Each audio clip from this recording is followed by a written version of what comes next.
آپ اور میں جب سکول پڑھتے تھے، یہ میں اس دور کے بچوں کی بات نہیں کر رہا، یہ کم از کم جو 35-40 سال سے اوپر کی عمر کے ہیں، تو 8 آنے ملتے تھے روز، یا کوئی 1 روپیہ ملتا تھا، تو اس وقت 1 روپیہ بھی بڑا لگتا تھا۔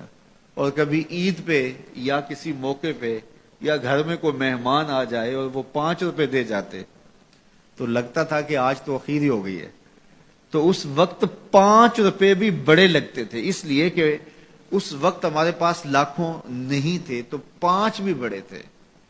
اور آج اگر آپ کو کوئی 5 دے تو آپ اس کی طرف ہنس کے دیکھیں گے، یہ مجھے کیا دے رہے ہو؟ تو جب آپ نے لاکھوں نہیں دیکھے تھے تو 5 بھی بڑے لگتے تھے، اب لاکھوں دیکھ چکے تو وہ 5 کتنے چھوٹے لگتے ہیں۔ تو آج 60 سال بڑے لگتے ہیں، لیکن جب قیامت کا ایک دن 50,000 سال کا دیکھیں گے تو یہ بہت چھوٹا سا دن لگے گا۔ تو حضرت شیخ ختلی بولے الدنیا یومن، دنیا ایک دن ہے، وَلَنَا فِيهَا صَوْمٌ، اور ہم اس کو روزہ رکھ کے گزار رہے ہیں۔ دیکھو جنہوں نے صبح سے لے کر اس وقت تک روزہ رکھا ہے، دن تو ان کا بھی گزر گیا، بیمار بھی ہوں گے آپ میں سے کئی، شوگر کے مریض بھی ہوں گے، مریض کے لیے دن کاٹنا اور روزے سے کاٹنا اور زیادہ مشکل ہو جاتا ہے، لیکن کٹ ہی گیا نا۔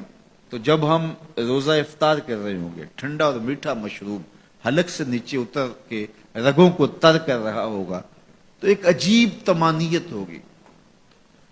اگر کوئی شخص ایسا ہو جو افطار کے دسترخوان پہ بیٹھا ہو اور اس نے روزہ نہ رکھا ہو اور سستی سے اس نے سارا دن کھاتے پیتے گزار دیا ہو، تو اب جب روزہ کھلے گا تو اس کے دل میں خیال آئے گا یہ ماڑا سا آدمی بھی تو روزہ رکھ کے سارا دن کاٹ ہی گیا ہے، تو اگر میں بھی رکھ دیتا تو یار دن تو میرا بھی گزر ہی جانا تھا۔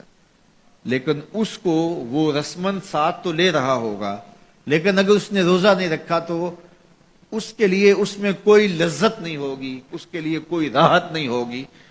وہ سوچے گا کہ یار میں بھی روزہ رکھ کے گزار دیتا تو دن تو گزر ہی جانا تھا، اس کا بھی تو گزر گیا، میرا بھی تو گزر ہی جانا تھا۔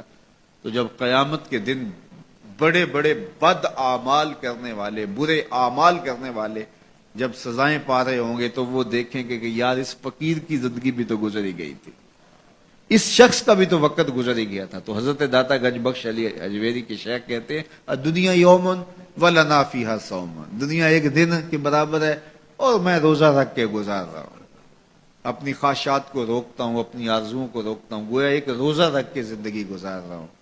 تو زندگی تو میری بھی گزر جائے گی، اور جو نہیں روزہ رکھ کے گزار رہے تو زندگی تو ان کی بھی گزر جائے گی۔ تو فرمایا میں روزہ رکھ کے زندگی گزار رہا ہوں۔ اللہ اکبر۔ اس لیے اچھے لوگوں کی صحبت اختیار کرو، نیک لوگوں کے پاس بیٹھا کرو۔ یہ میری اور آپ کی ضرورت ہے کہ اچھے لوگوں کی صحبت میں جا کے بیٹھے۔ جب اچھائی کی مجلس میں آپ بیٹھیں گے، میں بیٹھوں گا، تو کوئی خیر کی بات ملے گی جو ہماری آخرت اور دنیا کی بہتری کی ضامن بن جائے گی۔ یا جتنی دیر بیٹھے رہیں گے مجلس میں، کم از کم اتنی دیر تو برائیوں سے، گناہوں سے بچے رہیں گے اور دل میں نور اترتا رہے گا۔ اب کوئی فائدہ ہو نہ ہو تو یہ تھوڑی بات ہے کہ کانوں کو حضور کی احادیث نصیب ہو رہی ہیں، حضور علیہ السلام کے فرامین جو ہے وہ سننے کو نصیب ہو رہے ہیں، تو اس کی برکات اترتی رہیں گی، اور آپ یہاں سے اٹھ کے جائیں گے بھی حدیث رسول کی خوشبو آپ کے ساتھ ساتھ چلے گی۔